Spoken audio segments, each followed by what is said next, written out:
أعوذ بالله من الشيطان الرجيم بسم الله الرحمن الرحيم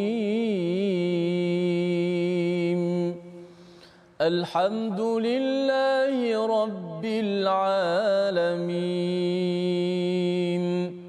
الرحمن الرحيم مالك يوم الدين إياك نعبد وإياك نستعين اهدنا الصراط المستقيم صراط الذين أنعمت عليهم غير المغضوب عليهم ولا الضالين.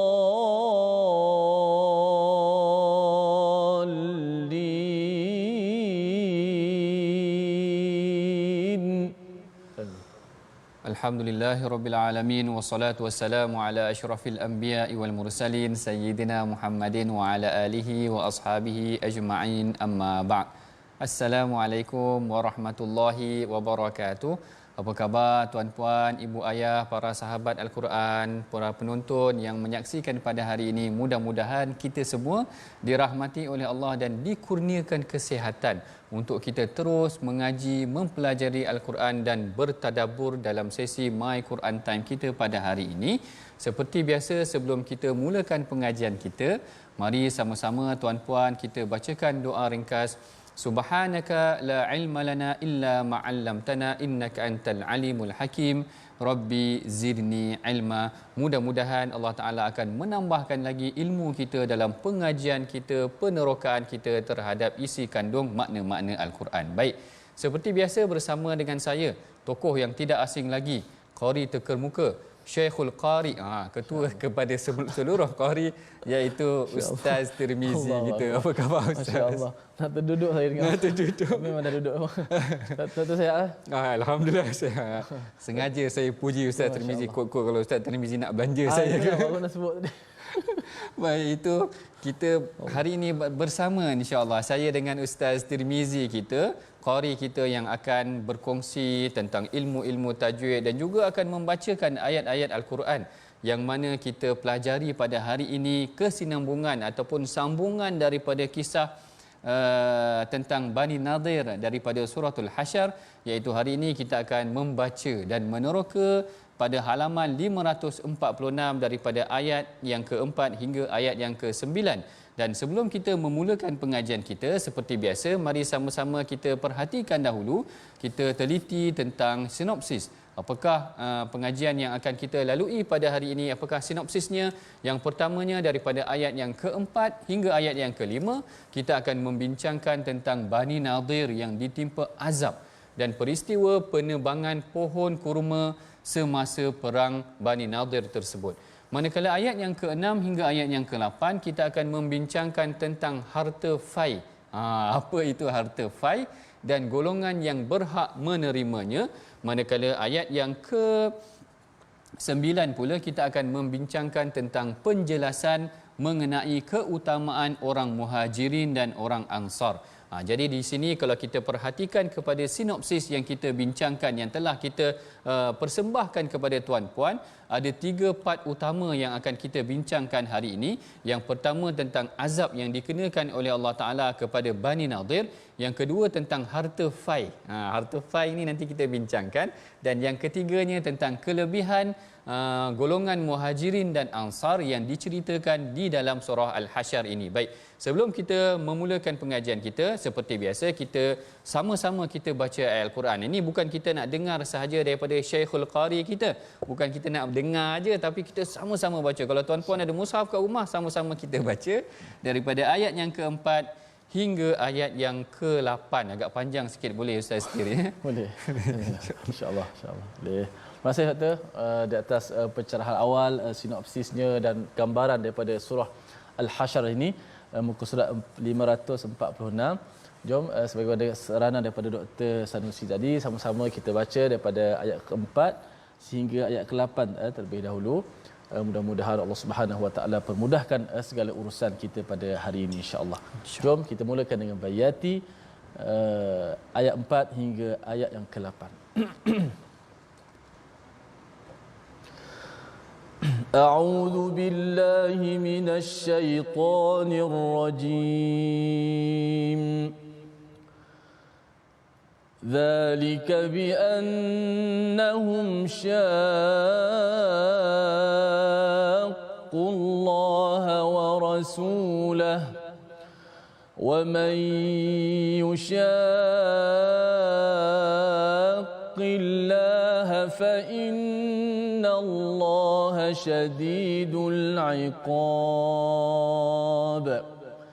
ما قطعتم من لينة أو تركتموها قائمة على أصولها فبإذن الله وليخزي الفاسقين وما أفاء الله على رسوله منهم فما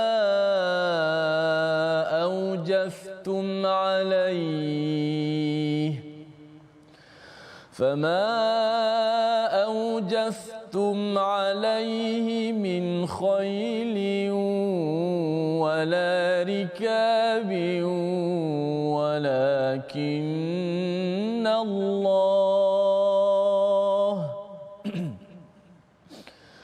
ولكن الله يسلط رسله على من يشاء والله على كل شيء قدير ما أفاء الله على رسوله من أهل القرى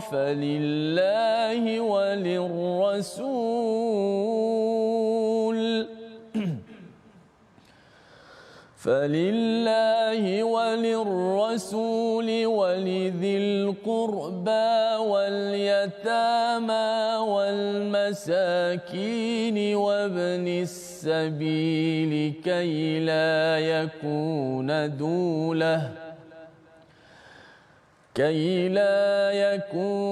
دولة بين الأغنياء منكم وما آتاكم الرسول فخذوه وما نهاكم عنه فانتهوا واتقوا الله إن الله شديد العقاب للفقراء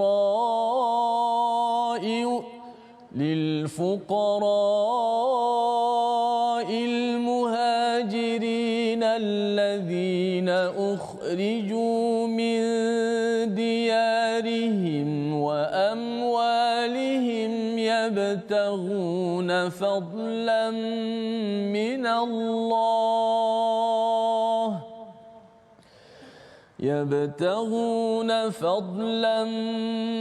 الله ورضوانا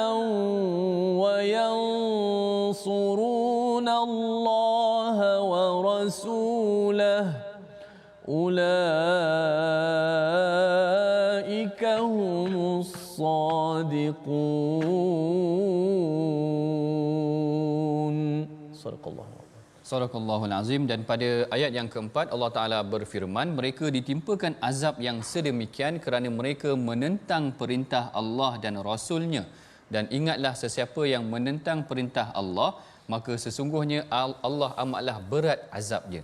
Jadi pada ayat permulaan ayat yang keempat ini kesinambungan sebenarnya terhadap penceritaan mengenai tentang Bani Nadir yang mana berlaku pengkhianatan yang telah kita bincangkan semalam, bagaimana Bani Nadir ini merancang untuk membunuh Rasulullah. Kemudian mereka merancang ataupun menyediakan komplot pakatan dengan kaum Quraisy untuk menyerang Rasulullah. Maknanya nak memberikan bantuan kepada kaum Quraisy. Macam tu juga ada pakatan yang dikatakan untuk menjemput Rasulullah dan mengenakan tindakan terhadap Rasulullah. Jadi ini adalah antara pakatan-pakatan perancangan jahat daripada Bani Nadir yang menyebabkan Rasulullah SAW mempersiapkan tenteranya untuk menghalau ataupun mengenakan tindakan terhadap Bani Nadir. Pada hakikatnya sebenarnya tuan-puan, ibu ayah yang dirahmati Allah sekalian, Rasulullah tak plan pun. Maknanya Rasulullah tak rancang pun untuk melaksanakan ataupun untuk berperang dengan Bani Nadir.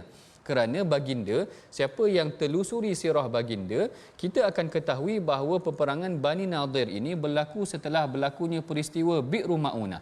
Maknanya sebelum tu, dalam perang Badar Rasulullah menang. Bila Rasulullah menang, berlakunya perang Bani Qainuqa, Rasulullah menang lagi. Tetapi bila berlakunya perang Uhud, dikatakan ditimpa kesusahan kepada Rasulullah tersebut. Sehingga cedera Rasulullah, sahabat syahid, maknanya mereka kalah. Dalam Bi'ru Ma'unah dan peristiwa yang berlaku dengan Bani Mustalik itu ataupun peristiwa yang berlaku di antara selepas daripada perang Uhud itu adalah peristiwa yang menimpa umat Islam. Maknanya umat Islam berada dalam keadaan kekalahan ataupun berada dalam keadaan tekanan. Dan baginda tak merancang pun sebenarnya untuk mengenakan tekanan terhadap Bani Nadir kerana kekuatan umat Islam ketika itu berada dalam tekanan yang bertubi-tubi. Tetapi inilah perancangan yang Allah Ta'ala berikan kepada umat Islam. Walaupun musuh merancang luar dan dalam, maknanya daripada luar Madinah ada perancangan orang-orang Mekah untuk menyerang Madinah. Daripada dalam Madinah sendiri, orang-orang Yahudi dan munafik berpakat untuk mengenakan Rasulullah. Jadi inilah tekanan ataupun inilah hikmah yang Allah Ta'ala tunjukkan kekuasaannya di dalam surah Hasyr ini menceritakan Azizul Hakim. Hebatnya Allah Ta'ala bagaimana keadaan yang tidak dirancang, Bani Nadir ini cuba melakukan pengkhianatan, lalu Rasulullah mengerahkan bala tenteranya untuk berkumpul dan mengepung Bani Nadir kerana Bani Nadir ini dia berselindung di sebalik kubu-kubu mereka. Yang ni kita dah ceritakan bahawa kaum Yahudi ini mempunyai kubu-kubu mereka, mereka berselindung di balik kubu mereka. Lalu Allah Ta'ala kata ini azab yang dikenakan kepada mereka kerana mereka menentang Allah dan Rasulnya. Dzalika bi annahum syaqullaha wa rasulah. Ini kerana sesungguhnya mereka menentang Allah dan Rasul, lalu dikenakan tindakan terhadap mereka satu perkara yang tidak dirancang oleh Rasulullah tetapi hikmahnya besar. Dalam ayat yang kelima ada sedikit cerita tentang potong pokok tamar. Yang ni agak menarik juga. Mungkin kalau siapa yang baca dan tidak tahu tentang background peperangan Bani Nadir mungkin tak jelas. Kerana ayat yang kelima Allah Ta'ala kata, mana-mana jua pohon kurma kepunyaan musuh yang kamu tebang atau kamu biarkan tegak berdiri seperti keadaannya asal, maka itulah adalah atas keizinan Allah.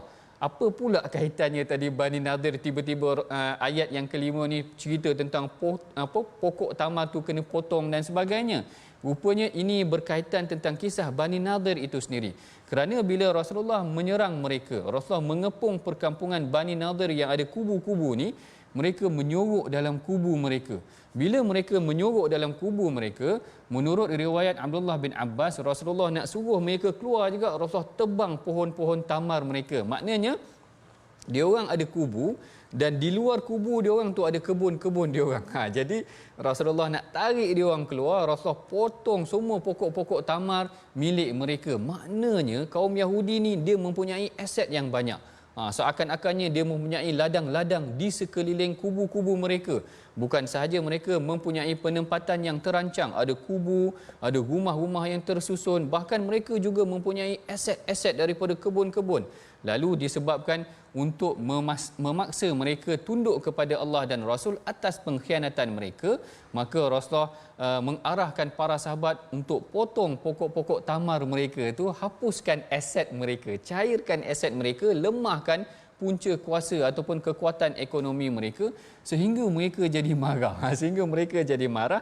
Kalau dalam hadis ni Imam Ibnu Ishaq menyatakan, dia kata ya Muhammad innaka tanha 'anil fasad. Dia kata, wahai Muhammad, bukankah engkau ni melarang kita ni daripada melakukan kejahatan, fasad? Fama baluka ta'muru biqat'il asjar. Kenapa engkau suruh para sahabat engkau ni potong pokok-pokok tamar kami ni, aset-aset kami ni? Lalu kalau kita nak faham, sebenarnya kalau dia nak dibandingkan tentang akhlak Rasulullah, kononnya Rasulullah ni melakukan kerosakan yang dilakukan oleh Yahudi itu lebih besar. Mereka kufur kepada Allah Ta'ala, bahkan merancang untuk membunuh Rasulullah. Kalau setakat tebang pokok tu nak dibandingkan dengan pengkhianatan yang mereka lakukan, pengkhianatan terhadap kitab Taurat yang telah diturunkan kepada mereka, ini menunjukkan pengkhianat potong pokok itu lebih ringan mudaratnya berbanding dengan apa yang dilakukan oleh orang Yahudi. Lalu Allah Ta'ala menegaskan dalam ayat yang kelima, ma qata'tum min linatin aw taraktumuha qa'imatan ala usuliha fa biidznillahi wa liyukhziyal fasiqin. Apa sahaja yang kamu potong wahai Muhammad, apa sahaja yang kamu tinggalkan daripada pokok-pokok itu, maka itu adalah atas keizinan daripada Allah Subhanahu Wa Taala. Dan menariknya juga sebenarnya ketika arahan untuk potong pokok tamar mereka tu, untuk tebas ataupun hapuskan aset-aset mereka ni, ada sahabat yang jiwa dia teragak-agak. Yang ni saya nak ceritakan bagaimana baiknya sahabat. Walaupun Yahudi itu dah rancang untuk mengenakan tindakan terhadap Rasulullah ataupun rancang untuk menghapuskan umat Islam, sahabat boleh teragak-agak lagi. Dia kata, boleh ke potong pokok ni? Boleh ke potong pokok ni? Maknanya mereka memang menghayati pendidikan yang diberikan oleh Rasulullah, iaitu kalau kita berperang, sebenarnya Rasulullah tak kasih potong pokok, tak kasih melakukan kerosakan. Tapi dalam situasi ini, kerana untuk mendesak kaum Yahudi ini tadi keluar daripada kubu mereka, maka Rasulullah sallallahu alaihi wasallam pun memerintahkan agar dihapuskan, dimusnahkan sebahagian daripada tanaman mereka agar mereka keluar. Akhirnya setelah berlakunya pengepungan selama 15 hari, akhirnya kaum Yahudi ini keluar daripada kubu mereka dan mereka menyerah kalah. Dan Rasulullah pun tak rancang nak serang mereka pun. Rasulullah tak rancang pun sebenarnya. Akhirnya, dan mereka pun, Yahudi pun sebenarnya tak rancang pun untuk bertembung ataupun untuk berperang dengan Rasulullah, tetapi kena hasut dek orang munafik. Sebab Abdullah bin Ubay sebelum perang ni dia kata, jangan kau keluar daripada kubu kau, kami akan bawa 2,000 tentera daripada kami. Orang munafik ni dia pandai laga-laga kan. Tapi bila dah bergaduh dia lari, dia tak join pun. Baling batu sorok tangan. Betul, baring batu sorok tangan, dia menyorok, dia pun tak join perang tersebut. Lalu tindakan yang kena teruk, yang kena orang kata kena scam lah. Kena orang kata kena tipulah dengan munafik ni tadi. Lalu Yahudi ni akhirnya dikeluarkan daripada Madinah atas pengkhianatan mereka. Mereka boleh bawa apa yang muat daripada muatan unta mereka. Maknanya Rasulullah bagi juga bawa harta mereka apa yang muat, tetapi Rasulullah tidak membenarkan mereka membawa senjata kerana bimbang bawaan senjata mereka itu tadi akan boleh mengenakan balik tindakan, kerana mereka lepas tu join balik perang dalam Bani Khaybar kalau tak silap saya. Maknanya mereka menyimpan dendam terhadap Rasulullah. Baik, ini mengenai tentang ayat yang keempat dan ayat yang kelima. Manakala ayat yang keenam dan ayat ketujuh menceritakan tentang harta fai. Apa itu harta fai? Baik, kalau dalam peperangan ada dua jenis harta rampasan. Harta rampasan yang pertama kita panggil ghanimah. Ghanimah ini adalah harta rampasan yang kita dah berperang, penat perang.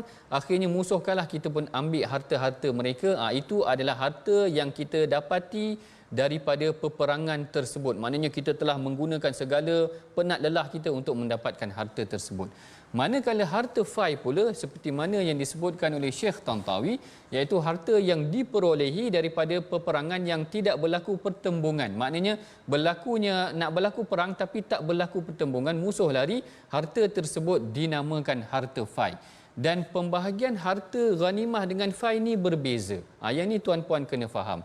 Kalau harta ghanimah 4 bahagian, maknanya banyak bahagian akan diserahkan kepada kaum mujahidin, kerana mereka telah berjihad dah. Mereka dah jihad susah-susah, jadi harta-harta ni mesti diserahkan kepada mereka. Ini disebutkan dalam suratul Anfal ketika mana berlakunya perang Badar. Allah Taala kata, wa'lamu annama ghanimtum min syai'in fa anna lillahi khumusahu wa lirrasul.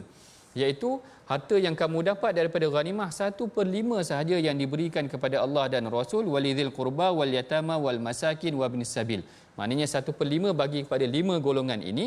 Sedangkan harta fai ini, kalau kita tengok dalam ayat ini, wa ma afa Allah. Wa ma afa Allah ni maksudnya, dan harta yang kamu dapat berupa bentuk harta fai ini, maka semuanya kena diberikan kepada Allah dan Rasul berdasarkan susunan yang disebutkan daripada ayat yang ke-6 dan ke-7.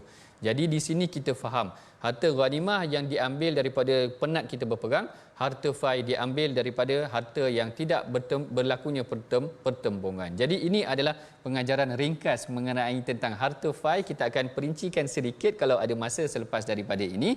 Kita akan masuk kepada sesi yang seterusnya, iaitu sesi mengenai tentang perkataan pilihan kita pada hari ini. Apakah perkataan pilihan kita pada hari ini? Mari sama-sama kita perhatikan, iaitu bawa'a. Perkataan ini disebutkan di dalam surah Al-Hasyr ini pada ayat yang ke-9.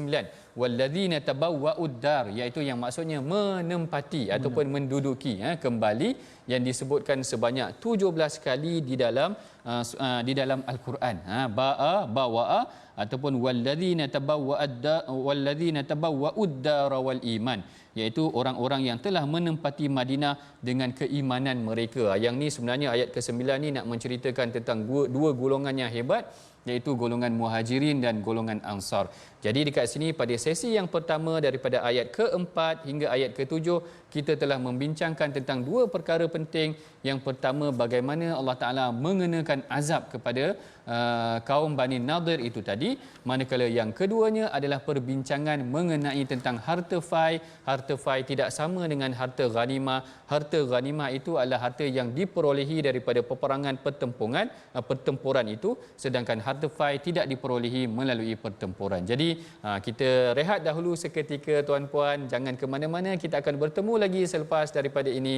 Baca, faham dan amal. Masya-Allah.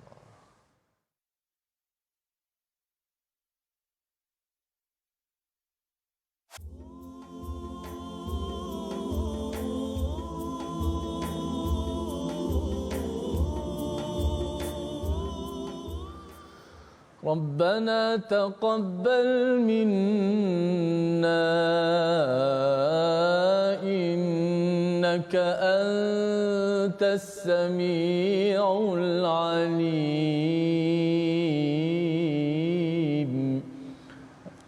Ya Allah, Tuhan kami, terimalah segala amalan-amalan kami. Sesungguhnya Engkau-lah yang Maha mendengar lagi Maha mengetahui.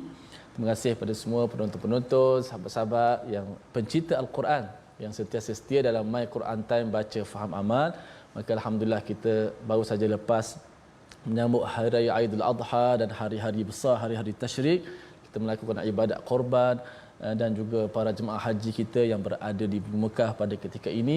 Maka kita doakan Allah Subhanahu Wa Taala menerima segala amalan-amalan kita sehinggalah menjadi kebaikan kepada kita di hari akhirat kelak. Maka sebab itulah kalau kita buka perbahasan dalam suratul Hajj, begitu menarik bila Allah buka tentang persyariatan ibadat haji, korban dan sebagainya, ditutup tentang ayat tersebut dengan la yanalallaha luhumuha wala dima'uha walakin yanaluhut taqwa minkum.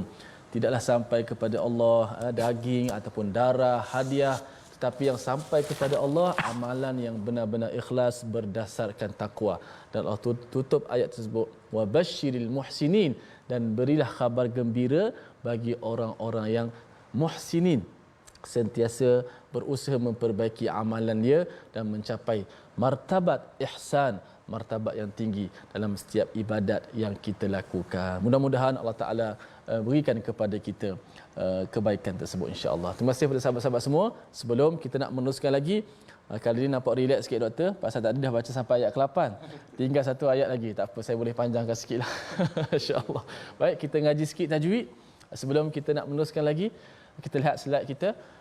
Ma qata'tum min linatin aw taraktumuha qa'imah. Jelaskan sebutan perkataan. Saya nak fokus pada perkataan qata'tum. Ma qata'tum. Yang pertama sekali ada huruf qa pada kalimah qata'tum tadi tu. Kemudian ada ta yang bersifat dengan tebal. Qa ta, dua huruf ni huruf yang bersifat dengan isti'la tebal kemudian ada huruf ain yang mati. Ada huruf ain yang mati selepas itu. Maka hati-hati jangan sampai huruf ain terpengaruh dengan huruf ta, disebut sebagai kesalahan terpengaruh dengan huruf sebelum ataupun selepas. Kalau kat sini mungkin ain boleh terpengaruh dengan ta. Macam mana ma qata'tum jadi ma qata'tum. Jadi ain itu tidak dilafazkan dengan di tempat yang sepatutnya dan juga dengan sifat ain yang nipis. Ma qata'tum. Mungkin boleh lihat sikit kepada sebutan yang saya nak sebut ini supaya nampak lebih jelas. Sahabat-sahabat penerbit mungkin boleh tutup slide ini supaya boleh fokus kepada sebutan ni. Ma qata'tum. Qata'tum gitu. Jangan bersebut qata' gitu. Qata'tum. Jadi tak jelas. Ain tu mungkin jadi hamzah. Mungkin sebab ditebalkan ain terpengaruh dengan ta, maka satu-satu. Ma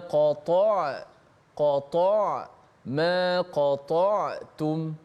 Ma qata'tum. Dan jaga-jaga tum selepas tu bukan huruf ta, tu. Jangan ma qata'tum. Ditekan dua-dua. Jadi dua-dua ta pula. Okey. Ma qata'tum. 1 2 3. Ma qata'tum. Jadi huruf ain tu dilepaskan dengan sifat. Huruf ain ni dia ada sifat tawassut. Pertengahan. Suaranya tidaklah terlalu lepas dan tidaklah terlalu tertahan. Ma qata'tum. Wallahu a'lam. Doktor sila. Terima kasih Ustaz Tirmizi atas perkongsian. Ni kadang-kadang penting juga kadang-kadang dah bunyi macam Melayu kotak-kotak macam tu je. Jadi betul lah maknanya apa yang kita pelajari pada hari ini, kita betulkan sebutan kita, mudah-mudahan taklah bunyi Melayu kotak lah pula nanti jadinya. Jadi mudah-mudahan bacaan kita biar bertepatan seperti mana yang telah dipandukan, diajarkan oleh baginda Nabi melalui para sahabat dan akhirnya sampai kepada kita melalui para qari kita, para ilmuwan kita yang mengajarkan kita tentang pengajian, ilmu tajwid dan juga ilmu sebutan bacaan Al-Quran ini tadi. Baik, kalau kita tengok tadi dalam sesi yang awal tadi kita dah bincangkan dua perkara yang penting. Yang pertama mengenai tentang azab yang dikenakan oleh Allah Ta'ala kepada Bani Nadir, dan yang keduanya mengenai tentang harta fai, iaitu harta yang diperolehi bukan melalui pertempuran. Maknanya bila Rasulullah dah kepung Bani Nadir, mereka mengaku kalah, mereka nak melakukan perjanjian damai, akhirnya mereka beredar sendiri sahaja, mereka lari ke negeri Syam. Mereka lari ke negeri Syam dan daripada situ dikatakan dapat banyak harta rampasan ataupun harta-harta fai ini tadi, daripada tanah, daripada ternakan dan juga baju besi, senjata, pedang dan sebagainya. Tengok kalau kita tengok daripada harta fai Bani Nadir ini, bukan sahaja mereka memiliki aset ekonomi itu tadi, maknanya agriculture-nya mereka ada dari aspek tanaman, tamar dan sebagainya, dari aspek perindustrian ataupun besi itu tadi dikatakan dikumpulkan baju besi yang banyak, senjata-senjata pedang yang banyak dan juga beberapa peralatan yang lain, menunjukkan mereka punya persiapan sangat kemas.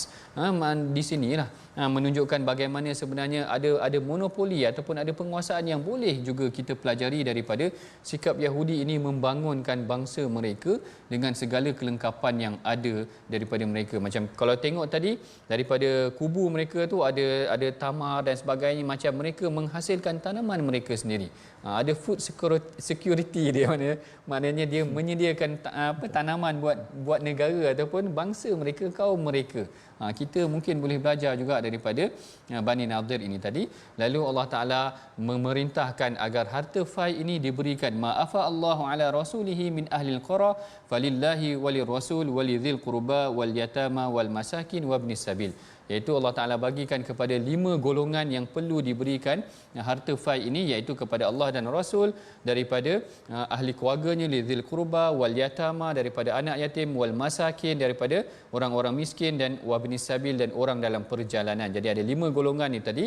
Kalau ghanimah, 5 golongan ni hanya dapat 1/5 sahaja bahagian daripada ghanimah. Tetapi kalau fai mereka dapat semua. Mujahidin yang bergerak tu tadi tidak dapat pembahagian daripada itu kerana mereka tidak berlaku pun pertempuran dalam peperangan tersebut. Baik, seterusnya kita akan bincangkan pada dua ayat yang terakhir daripada halaman 546 ini, iaitu pada ayat yang ke-8 dan ayat yang ke-9, yang mana ia akan menceritakan tentang kelebihan kaum Muhajirin dan Ansar. Dan seperti biasa, sebelum kita mulakan pengajian kita tilawah dahulu, kita baca dahulu, yatlu alaihim ayatihi, kita baca dahulu bersama dengan Syekhul Qari kita, ketua pada Qari kita ini, iaitu bermula daripada ayat 8 hingga ayat yang ke-9 dipimpin oleh Ustaz Tirmizi kita. Silakan Ustaz. Masya-Allah. Terima kasih kepada Dr. Ahmad Sanusi, masya-Allah, penerangan yang begitu jelas kepada kita semua, tadabbur daripada setiap ayat yang telah kita baca. Sekarang tibalah ayat yang ke-9, ayat terakhir pada muka surat 546 ni. Jom sama-sama kita baca pada ayat ini, walaupun satu ayat saja tapi dia dekat dengan 4 baris juga. Sangat menarik ayat ini untuk sama-sama kita tadabbur sebentar nanti, insya-Allah. Jom sama-sama kita baca dengan maqam ras, insya-Allah.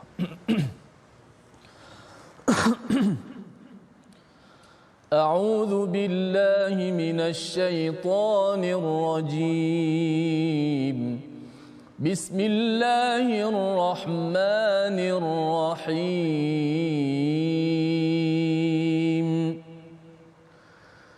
والذين تبوأوا الدار والإيمان من قبلهم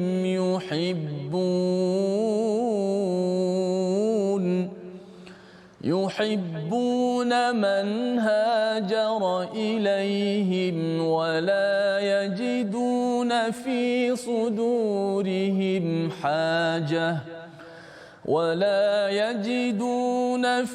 صدورهم حاجة مما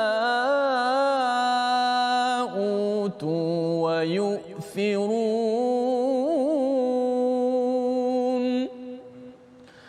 ويؤثرون على أنفسهم ولو كان بهم خصاصة ومن يوق شح نفسه فأولئك هم المفلحون ومن يوق شح نفسه فأولئك هم المفلحون.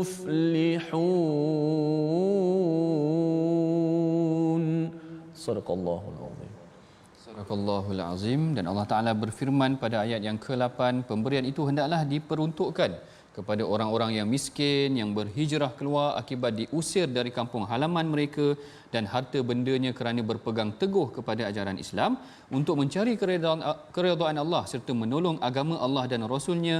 Mereka itulah orang-orang yang benar imannya dan amalannya. Masya Allah, ayat yang ke-8 dan ayat yang ke-9 ini sebenarnya menceritakan tentang kehebatan dua golongan manusia yang disebutkan banyak kali di dalam Al-Quran, iaitu golongan Muhajirin dan Ansar, yang mana kalau tuan-puan, ibu ayah perhatikan pada ayat yang ke-8, Allah Ta'ala menceritakan tentang golongan-golongan yang fakir, lil fuqara'il muhajirin alladhina ukhriju min diyarihim, iaitu harta-harta yang telah diberikan daripada Allah tersebut tadi, yang telah diambil daripada harta fai tadi, bolehlah pemberian tersebut diagihkan juga kepada kaum fakir miskin yang terdiri daripada golongan Muhajirin ini tadi.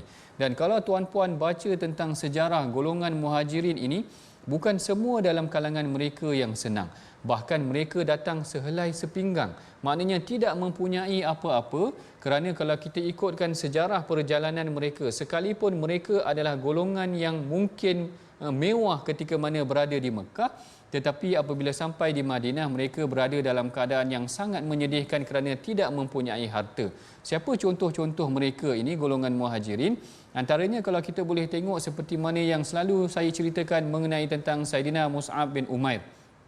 Sayyidina Mus'ab bin Umar, seorang yang dikategorikan oleh Rasulullah sebagai orang yang mewah ketika mana berada di Makkah. Apa sahaja minyak wangi yang baru yang sampai di Makkah, Mus'ab antara orang yang terawal yang akan memilikinya.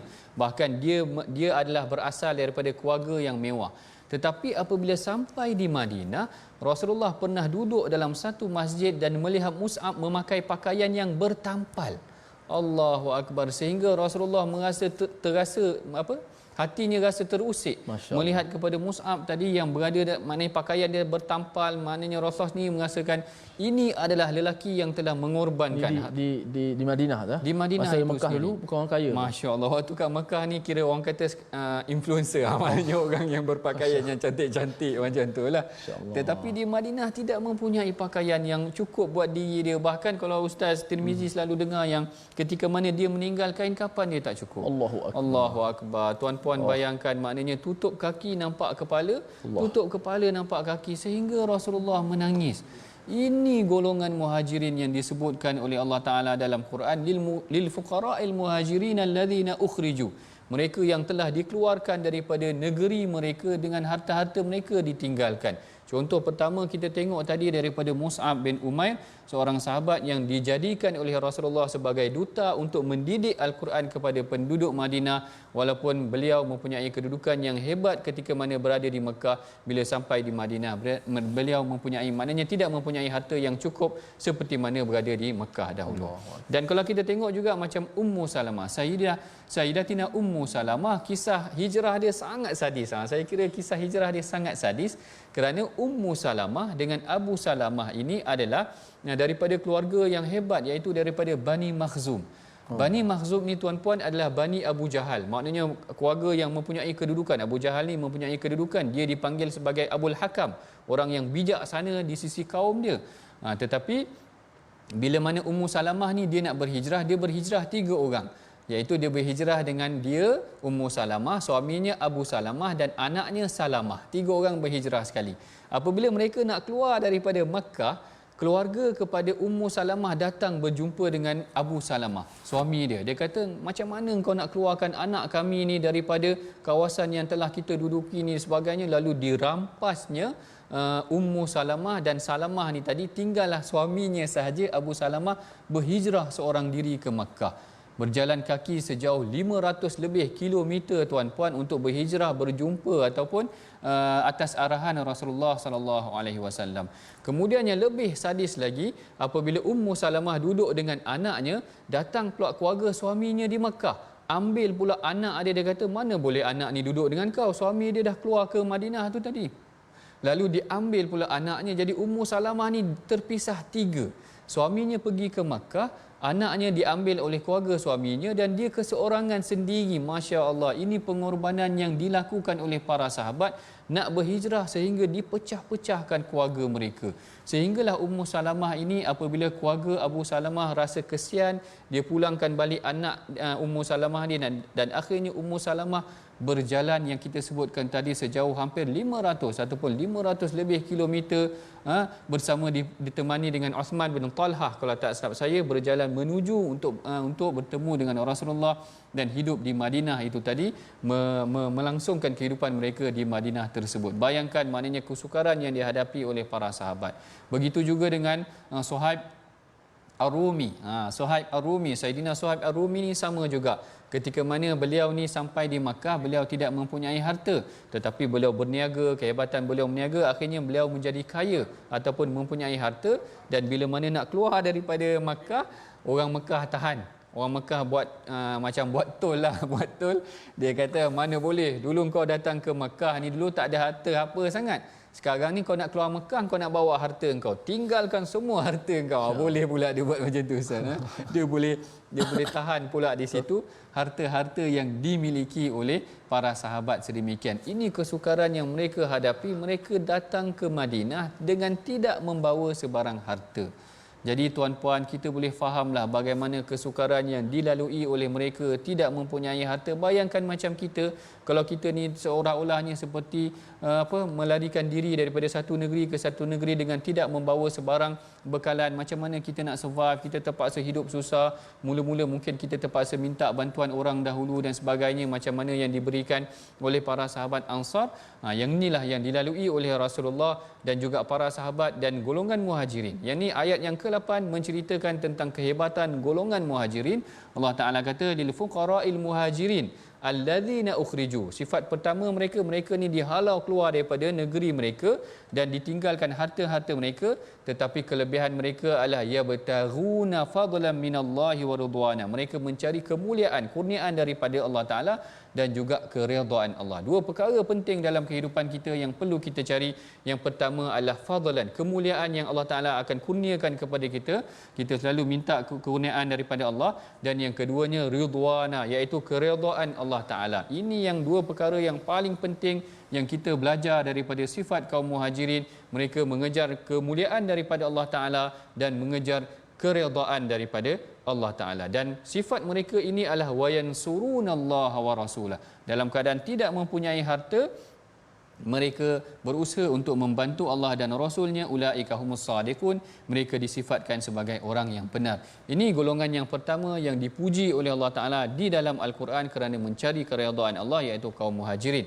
Manakala kaum yang kedua yang luar biasa, tidak kurang luar biasanya, adalah kaum Ansar. Yang Allah Taala kata walladzina tabawwa'ud dara wal iman min qablihim yuhibbuna man hajara ilaihim wa la yajiduna fi sudurihim hajatan mimma utu wa yu'thiruna ala anfusihim walau kana bihim khasasah. Allah Taala kata dan orang-orang Ansar yang mendiami negeri Madinah serta beriman sebelum mereka, mengasihi orang-orang, tengok mereka ni beriman dan mengasihi orang-orang yang berhijrah, dan mereka tidak ada perasaan ataupun tidak ada dalam hati mereka perasaan untuk mengambil apa yang telah diberikan kepada orang Muhajirin. Tengok tadi, mereka beriman ustaz, kemudian mereka memberikan apa yang mereka ada di sisi mereka, wa yu'thiruna ala anfusihim, kemudian dia wa yu'thiruna ala anfusihim walau kana bihim khasasah, walaupun mereka ada rasa keperluan, mereka tak terasa. Yang ni saya suka tentang ayat ini, menceritakan kelebihan kaum Ansar. Mereka perlukan sesuatu tetapi mereka tak merasakan, maknanya dia utamakan sahabat kita yang lain. Ini yang tidak ada ataupun ini yang perlu kita pelajari. Yang saya teringat juga ada satu kisah yang agak menarik juga kalau kita boleh kongsikan pada sesi kita pada hari ini insya-Allah tuan-puan, mengenai tentang seorang lelaki. Seorang lelaki Ansar yang sempat saya bacakan hadis ini yang sebentar tadi, iaitu Rasulullah sallallahu alaihi wasallam dia pernah duduk dengan para sahabat dalam masjid. Duduk dengan sahabat dalam masjid, lalu dia kata ya tala' alaikum al-an rajulun min ahlil jannah. Rasulullah kata akan datang kepada kamu sekarang ni seorang lelaki daripada ahli syurga. Jadi para sahabat semua nak tengok siapa lelaki itu. Kenapa Rasulullah kata dia daripada ahli syurga? Fatala' rajulun minal ansar. Lalu datang seorang lelaki daripada Ansar, yutahhir lihyatahu, iaitu dia tenang bersihkan janggut dia daripada wuduk dia. Jadi dia orang tengok macam biasa je, tak ada apa-apa. Lalu beberapa hari lepas tu pun Rasulullah cakap macam tu, ya tala' alaikum rajulun min ahli jannah, akan datang kepada kamu seorang lelaki daripada ahli syurga. Tengok lelaki tu macam biasanya. Lalu Abdullah bin Amru bin Al-As, ni Abdullah bin Amru bin Al-As ni dia tak puas hati. Dia tak puas hati, kenapalah? Dia kata, Rasulullah kata engkau ni daripada ahli syurga. Lalu dia kata kepada lelaki tersebut, aku ada isu sikit dengan ayah aku nak tumpang rumah engkau selama 3 hari. Dia cakap macam tu kepada lelaki tersebut. Lelaki tersebut terus setuju. Ini kelebihan kaum Ansar. Lelaki tersebut terus setuju, dan bila dia duduk di rumah lelaki tersebut tidak mempunyai apa-apa amalan, melainkan lelaki tersebut kata, aku ni tidak ada rasa dengki dengan orang lain. Ini kelebihan yang ada pada lelaki Ansar tersebut, sehingga Rasulullah menjanjikan dia syurga kerana dia tidak mempunyai hasad terhadap orang lain. Baik, kita telah pun hampir sampai ke penghujung rancangan. Macam biasa rasa sekejap tak habis cerita lagi sebenarnya tadi.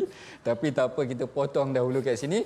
Kita bacakan dahulu resolusi. Mudah-mudahan ada banyak pengajaran yang boleh kita amalkan pada hari ini. Yang pertama, mengagihkan harta kepada golongan yang berhak. Harta fai tadi kita agihkan kepada golongan seperti mana yang telah disebutkan oleh Allah.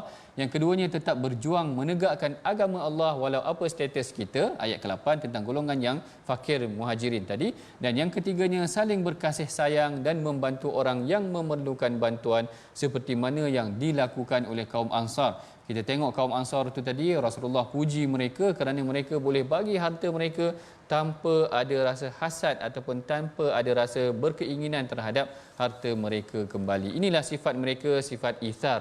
Wa yu'thiruna ala anfusihim. Mereka memberikan rasa ithar kepada orang-orang yang datang kepada mereka. Ini yang perlu kita belajar. Kita boleh mengutamakan sahabat kita tanpa kita ada rasa nak kepada perkara tersebut. Baik, saya kira kita telah pun sampai kepada penghujung perbincangan kita pada hari ini. InsyaAllah Ustaz Tirmizi dan Tirmizi, mudah-mudahan Allah Ta'ala memberkati pengajian kita pada hari ini. Mari sama-sama tuan-puan kita bacakan doa. Mudah-mudahan Allah Ta'ala melimpahkan rahmat kepada kita. Silakan Ustaz Tirmizi. Bismillah, alhamdulillah, wassalatu wassalamu ala rasulillah, alhamdulillah rabbil alamin, wassalatu wassalamu ala rasulillah. Allahumma barikna fi amwalina wa fi ahwalina. Ya Allah, berkatilah apa-apa yang kau berikan kepada kami, ya Allah. Berkatilah masa kami, ya Allah. Berkatilah keluarga kami, ya Allah. Berkatilah keluarga dan anak-anak isteri dan anak-anak kami, ya Allah. Dan berkatilah rezeki kau berikan kepada kami, ya Allah. Janganlah kami jadikan kami lalai dengan harta kami, ya Allah. Jadikanlah kami seperti golongan Ansar, ya Allah, sentiasa mengutamakan keperluan orang lain, ya Allah. Ya Allah, berikan kebaikan kepada kami semua, ya Allah. Ampunkanlah dosa-dosa kami, ya Allah, dan jauhkanlah kami daripada sifat kerekut, ya Allah. Jauhkanlah kami daripada sifat baki, ya Allah. Golongkanlah kami orang-orang yang sentiasa mendermakan harta ke jalan-Mu, ya Allah. Amin ya rabbal alamin. Walhamdulillahi rabbil alamin. Alhamdulillah, terima kasih kepada semua sahabat-sahabat yang terus setia dalam My Quran Time. Mudah-mudahan muka surat 546 ini yang penuh dengan panduan, yang penuh dengan mutiara-mutiara kata-kata, mudah-mudahan dapat sama-sama kita amalkan dalam kehidupan kita, dan kita mengajak semua sahabat-sahabat seperti biasa untuk menyumbang dalam tabung gerakan Al-Quran. Moga-moga dapat beri manfaat sama-sama kepada ummah untuk sama-sama belajar ilmu Al-Quran. Dan jangan lupa saksikan ulangan My Quran Time malam ini dan esok pagi, sehingga kita bertemu lagi dalam My Quran Time, baca, faham, amal. Assalamualaikum warahmatullahi wabarakatuh. Allah